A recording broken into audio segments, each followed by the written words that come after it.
Alô pessoal, tudo bem? Espero que vocês estejam bem.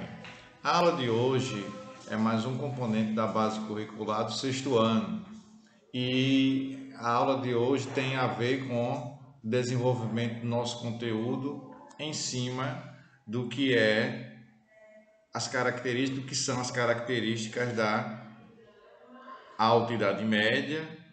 Nós já estudamos um pouco do Colonato, do Beneficium e do Comitatus. Hoje nós iremos aprofundar as questões em cima do feudo, as suas características, as suas contribuições, como era o papel exercido pelo seu feudal, pelo suzerano, pela vassalagem, e temos com isso umas características a serem conhecidas, a serem estudadas, não é? A estrutura territorial, o manso comum, o manso sensorial, o manso servil. E logo em seguida nós faremos algumas questões e vamos conhecer a estrutura da sociedade medieval daquele período, como estava equipada, quais são as classes sociais mais fortes, as que estão na base da pirâmide, o clero, a nobreza. Vamos passar a estudar e conhecer como estava disposta a sociedade daquele período, daquela época. Pois bem, eu venho colocando para vocês, enfatizando sempre a questão do significado dos termos, o que esses termos vão significar, de que forma a gente pode interpretar, entender e não esquecer, de fato, não esquecer do que está colocado, qual é o entendimento, o significado daquele termo que possa facilitar a absorção do conhecimento e o nosso desenvolvimento histórico, não é? Nos conteúdos, naquilo que é muito importante você do sexto ano estudar em história. E agora já atingimos um novo período histórico, que é a Idade Média, e logicamente esse novo período histórico ele vai se desenvolver de forma lenta, paulatinamente, não é nada veloz, rápido, não.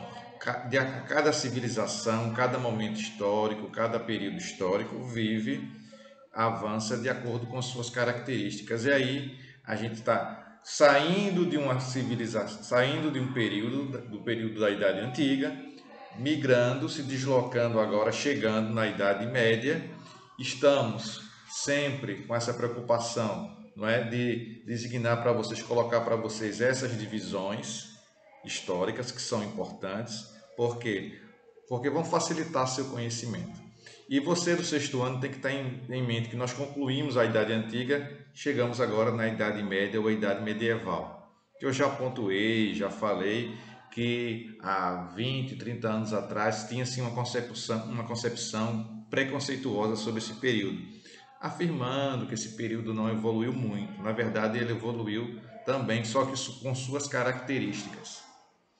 Até porque você tem que estar ciente e lembrando que os fatos históricos que antecederam a Idade Média, que foi a queda do Império Romano, ela é de fundamental importância para você entender esse período agora que já chegamos. Né? A concepção de que o mundo estava em transformação, deslocamento de uma região para outra, porque com a queda do Império Romano, as pessoas estavam morando nas cidades, e a queda do Império vai propiciar, obrigar, entre aspas, a população a se deslocar para as áreas rurais.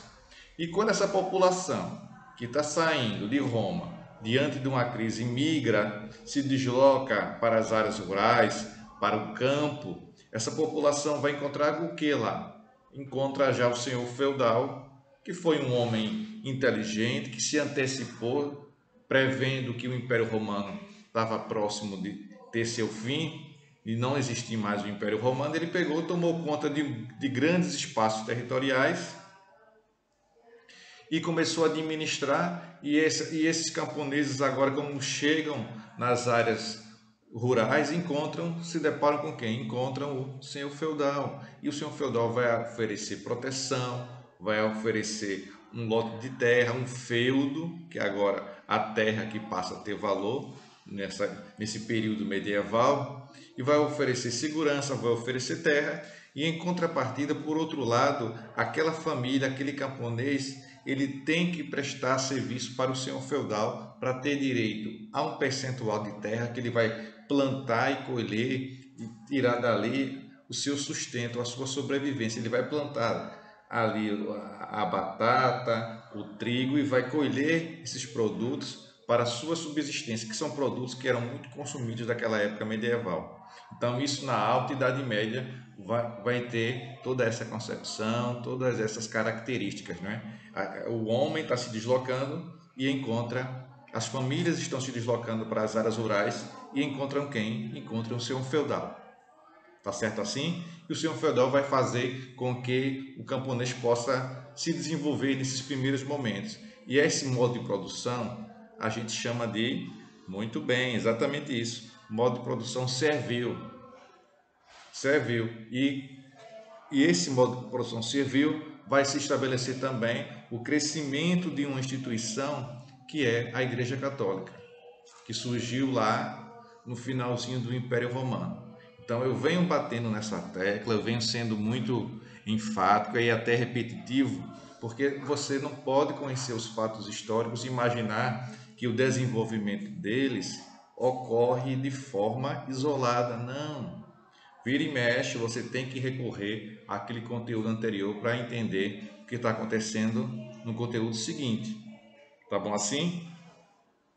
Após essa introdução, vamos abrir o nosso livro na página 301. Veja, eu falei na última aula sobre a queda do Império Romano, falei hoje, e o livro, mais uma vez, reforça, ele começa o parágrafo enfatizando a queda do Império Romano e as suas consequências.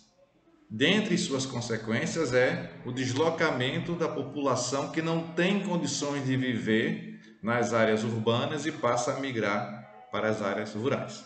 Vamos lá.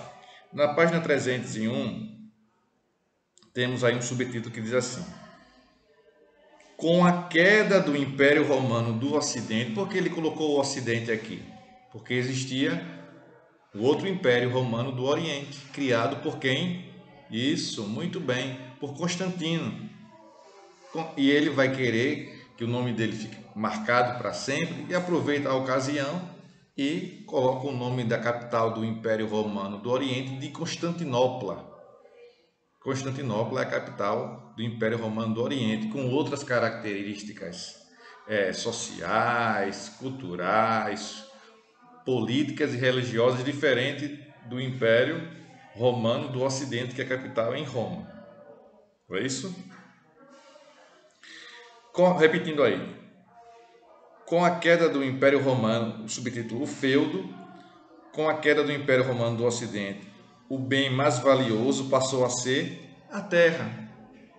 Por que passou a ser a terra? Porque houve uma queda no comércio, a escassez de moedas, o comércio começou a declinar, a ficar enfraquecido. Então, a terra vai passar a ter um valor muito grande. Nesses primeiros anos da Alta Idade Média existindo aí, né? Os historiadores gostam de estar batendo nessa tecla, de estar sempre dividindo os fatos históricos. Então, temos a Alta e a Baixa Idade Média. Nós estamos estudando a Alta Idade Média. Aí temos aí o comércio praticamente não existia mais. Sendo assim, a economia enfraqueceu. Como vimos, houve um processo de ruralização, aquilo que eu abordei na introdução, a ruralização e repartição da terra. O que significa repartição? Aí significa divisão da terra.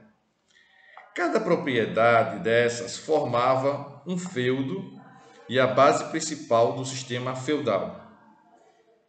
Cada propriedade tinha um feudo. O feudo significa terras aí. Essas unidades de terras eram geralmente cedidas a militares e guerreiros, né? Aqueles militares, aqueles guerreiros que, poxa, o Império Romano está perto de acabar, está próximo do fim. Eu vou me antecipar, vou tomar posse de um território aqui, vou me estabelecer e sei que, como o Império Romano vai deixar de existir, vai chegar para mim aqui um percentual da população romana querendo melhores condições de vida e eu vou fazer uma troca com eles. Aquela troca que eu abordei anteriormente, no início da aula, né? Na minha introdução. Pois bem, essas unidades de terras eram geralmente cedidas a militares e guerreiros, para que estes pudessem levar segurança ao feudo em troca de parte de produção agrícola. Então, esses guerreiros cediam segurança e os camponeses vão chegar e ceder, vão fornecer a produção agrícola. Nessa relação, continuando aí na página 301, nessa relação, quem doava as terras em troca de favores é considerado suzerano, quem doava as terras. E quem recebia as terras, tendo de garantir fidelidade e proteção, era o vassalo.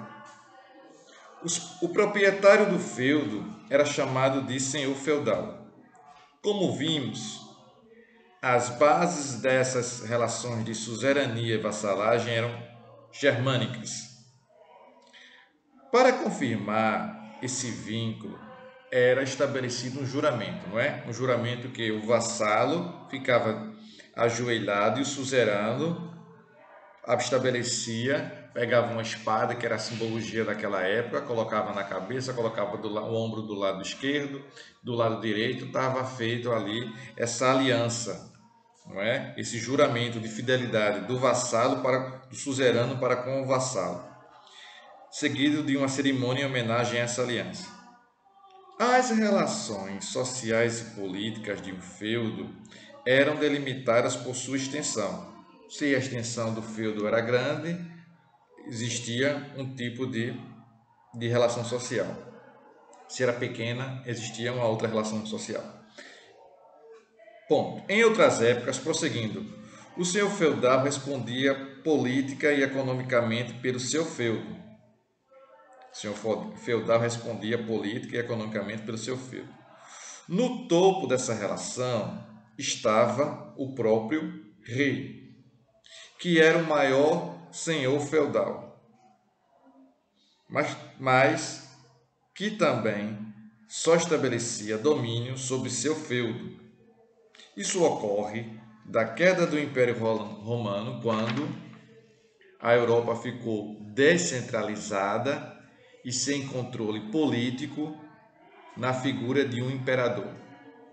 Diante disso, e sem um conjunto de leis e regras que pudessem estabelecer limites para as ações políticas, econômicas e sociais, criou-se o direito consuetudinário.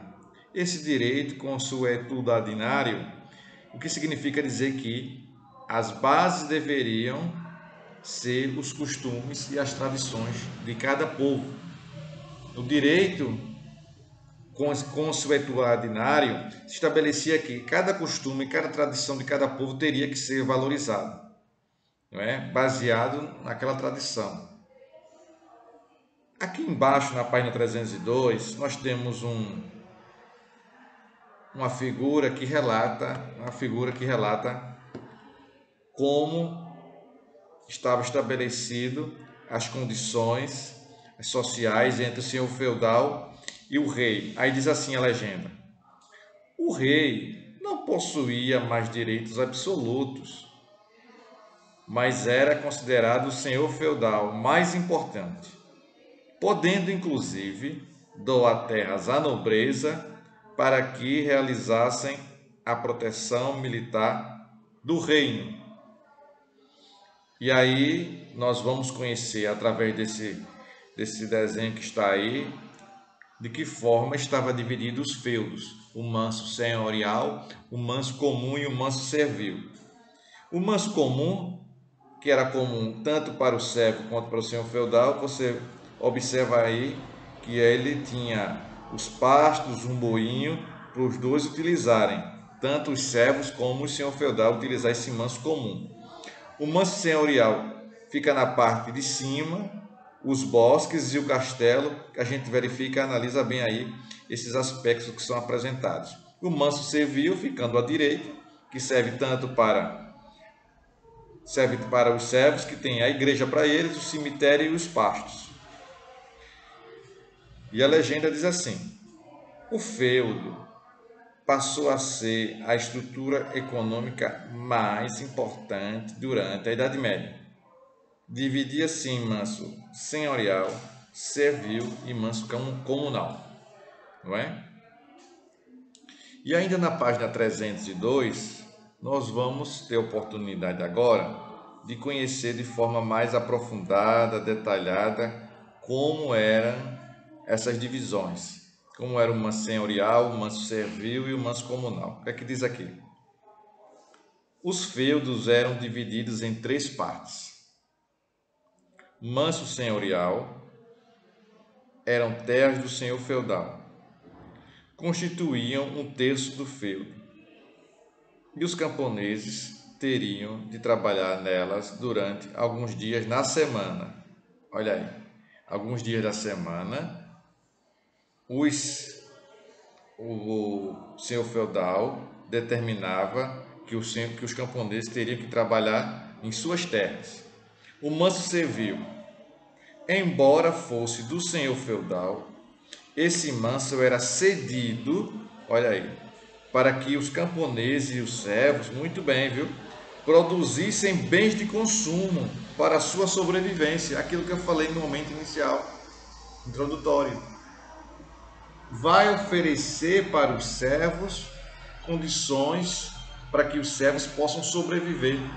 Dá um determinado lote de terra, fazia uma medição, entrava no acordo, tudo isso era um acordo verbal e teria que ser cumprido. Não se tinha naquele momento ali registro em cartório, nenhum procedimento como esse. Todo procedimento era registrado através de uma conversa, de um acordo que tem uma conversa. No máximo poderia ter uma testemunha ali, não é? Então, era cedido um lote de terra para que o senhor, para que o servo pudesse retirar ali a sua sobrevivência, porque ele pudesse plantar trigo, pudesse plantar batata, por exemplo, tirar dali o seu sustento. Ainda sobre o manso servil, o nosso livro fala aqui: ainda que não possuíssem terras muito férteis, o senhor feudal cobrava a parte que se produzia em troca do uso desse lote. Então, uma parte dessa produção do servo ia para ele e iria também para o senhor feudal. Deu para entender? Tá bom assim? Isso, muito bem, minha gente. Isso mesmo. Agora nós vamos conhecer que manso. Isso, esse mesmo, o manso comunal. Eram as terras comuns a todos os moradores dos feudos. Em áreas, geralmente bosques e pequenas florestas, onde se caçava, pescava e se retirava madeira e mel. Aos poucos também passaram a servir à criação de animais, como bois, porcos e galinhas. E aqui, a título de curiosidade, o livro sempre traz algo em relação à curiosidade, fatos históricos que possam, não é, mexer, aguçar a sua curiosidade, aumentar a sua curiosidade. Diz assim: aconteceu, né? Uma das lendas de maior destaque do período medieval é a história do rei Arthur. Várias teorias foram criadas para se explicar essa lenda, inclusive sobre sua espada, Excalibur, que ficou encravada numa pedra após o último imperador romano, Rômulo Augusto, tê-la atirado. Acredita-se que o processo de queda do Império Romano e as invasões dos povos bárbaros tenham criado um ambiente favorável ao surgimento desse mito. Tendo existido ou não, sua imagem de chefe guerreiro foi usada como motivação para resistir às constantes invasões dos bárbaros. Prova disso é que essa lenda surgiu na Bretanha, atual Inglaterra, nos últimos redutos de resistência romana, mais tarde tomada pelos saxões. Mas diante de tantas incertezas, a existência do rei Arthur até hoje não foi comprovada. Ainda assim, a lenda permanece viva no imaginário das pessoas nos dias atuais. Vamos fazer uma atividade que ela se encontra na página 304. É importante sempre estar realizando atividades. Daqui a pouco a gente vai conhecer um pouco da classe social da Idade Média, não é? Começando a ter relação, contato com o que é o clero, o que é nobreza, o que é servo, porque a partir de agora os nossos estudos históricos fatalmente vai sempre estar relacionando, pedindo para que você tenha entendimento do que seria a nobreza, do que seria o clero, do que seria os servos. Temos aqui, da página 304, a seguinte pergunta: o feudo passou a ser uma unidade econômica importante para a Europa na Idade Média. A sua compreensão e origem apresentam certa complexidade. Reflita e comente sobre seu funcionamento. Reflita e comente sobre o funcionamento do feudo. Vamos lá, a resposta. Um feudo era uma unidade política e econômica em que relações foram estabelecidas. Não existia comércio e a base comércio vírgula para o seu funcionamento era a servidão coletiva. Ponto. O proprietário do feudo era o senhor feudal e o camponês feudal. E o camponês trabalhava nas terras em troca de segurança e de subsistência. Subsistência significa o que, professor? Aí me ajude aí, por favor. Subsistência significa você tirar dali o seu sustento, você poder se manter, você poder se alimentar pelo menos 3 vezes ao dia, não é? Então o camponês trabalhava para a sua sobrevivência, para que ele pudesse estar forte para sobreviver. O feudo era dividido em 3 partes, 2 pontos: o manso senhorial, vírgula, manso servil e o manso muito bem comunal.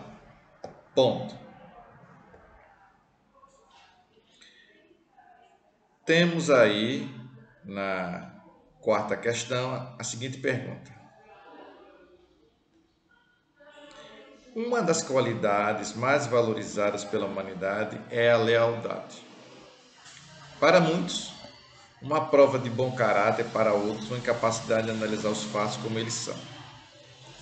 Na Idade Média, esse conceito tinha outra função, outra definição, desculpa. E as ações e outras finalidades.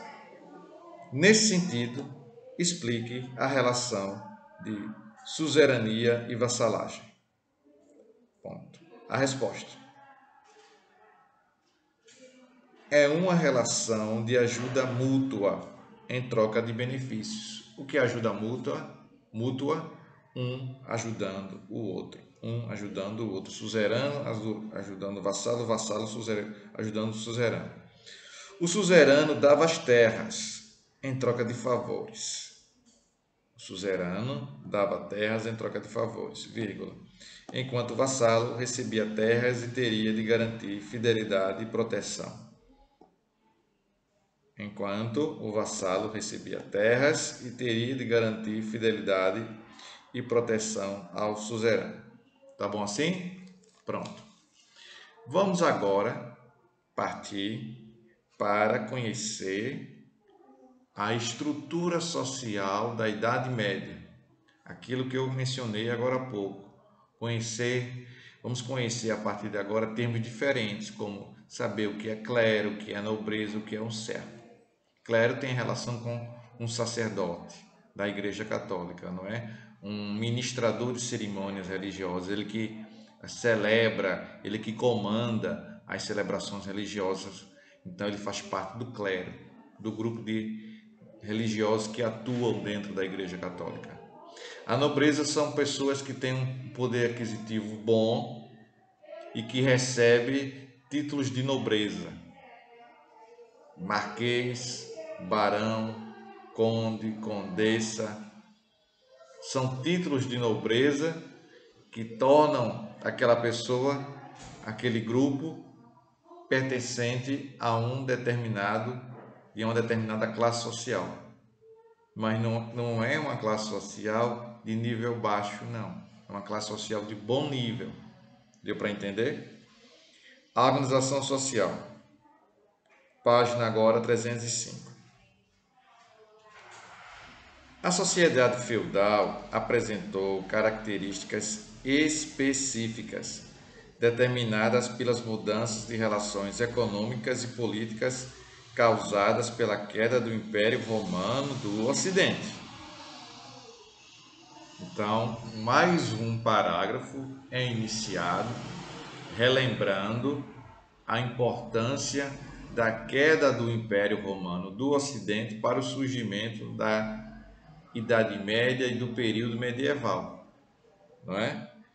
Tem assim, dividia-se 3 camadas sociais: clero, nobreza e camponeses, assim como em outras sociedades rigidamente estratificadas. Estratificadas é a separação de um grupo social para outro grupo social. Não existia mobilidade, ou seja, nesse período aí, você tem uma classe social, você nasceu nessa classe social, você é um servo. Servo.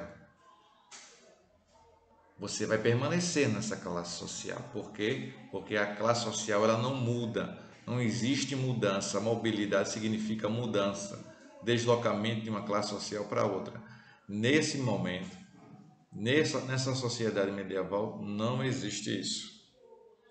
Assim como em outras sociedades rigidamente estratificadas, não existia mobilidade social. Quem nascesse nobre, morreria nobre. Quem nascesse camponês, morreria camponês. Deu para entender? Nasceu nobre, morre nobre. A única possibilidade de mobilidade social tinha a ver com a relação de suzerania e vassalagem. Quando o nobre mais rico cedia terras a um nobre mais pobre, e este se tornava vassalo do outro. Só nessa condição, é quando alguém iria ceder terras, você fatalmente, como possuidor de terras, você saía de uma classe social, se movimentando para pertencer, iria pertencer fatalmente a uma outra classe social. Chegamos na página 306 e, como eu afirmei, está aqui o nosso livro apresentando as características, os papéis de como era a classe social do clero, que ela fica na ponta da pirâmide. Eu já afirmei isso, não é? Peguei uma pirâmide para exemplificar o posicionamento de cada classe social. Já fiz isso com vocês em outras civilizações. E lá na Idade Antiga, aqui não cabe estar estudando história antiga, nós estamos estudando a Idade Média. Mas vamos conhecer aqui. O clero.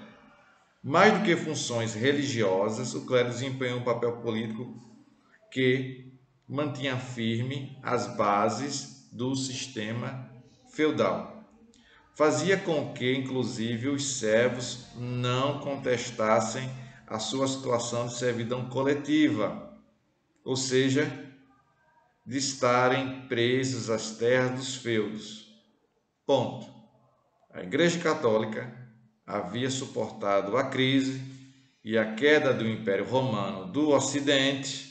Vejam, instituição muito forte, né? Mesmo com a queda do Império Romano do Ocidente, a Igreja permaneceu firme lá. Observando que várias transformações sociais, políticas e econômicas poderiam acontecer. O imperador Teodósio estabeleceu em 391 d.C. o cristianismo como religião oficial de Roma. Criou-se assim a Igreja Católica Apostólica Romana. A partir do século VI, a igreja se fortaleceu a ponto de vários mosteiros e ordens religiosas multiplicarem-se em toda a Europa. Isso estava relacionado às questões políticas. A igreja apoiava os feudos e, em troca, podia criar suas paróquias e templos, onde os padres e bispos poderiam ensinar as ideias cristãs. Era de fato uma aliança em que tanto os senhores feudais quanto a igreja se beneficiavam. É uma troca, né? Um acordo entre os senhores feudais e a igreja católica para que os dois lados pudessem ficar fortalecidos, fortes, não é? Uma troca aí. Então, os templos e as igrejas começaram a crescer com a permissão dos senhores feudais. Bem, pessoal, eu estou concluindo a aula de hoje, acreditando que vocês absorveram o conhecimento, entenderam esse conhecimento, esse conteúdo em cima da Alta Idade Média, da organização social, de como estava exposto, colocado a questão geograficamente falando dos territórios manso senhorial, manso comum e manso comunal. Tá bom assim? Tchau para vocês, forte abraço e até a próxima. Tchau.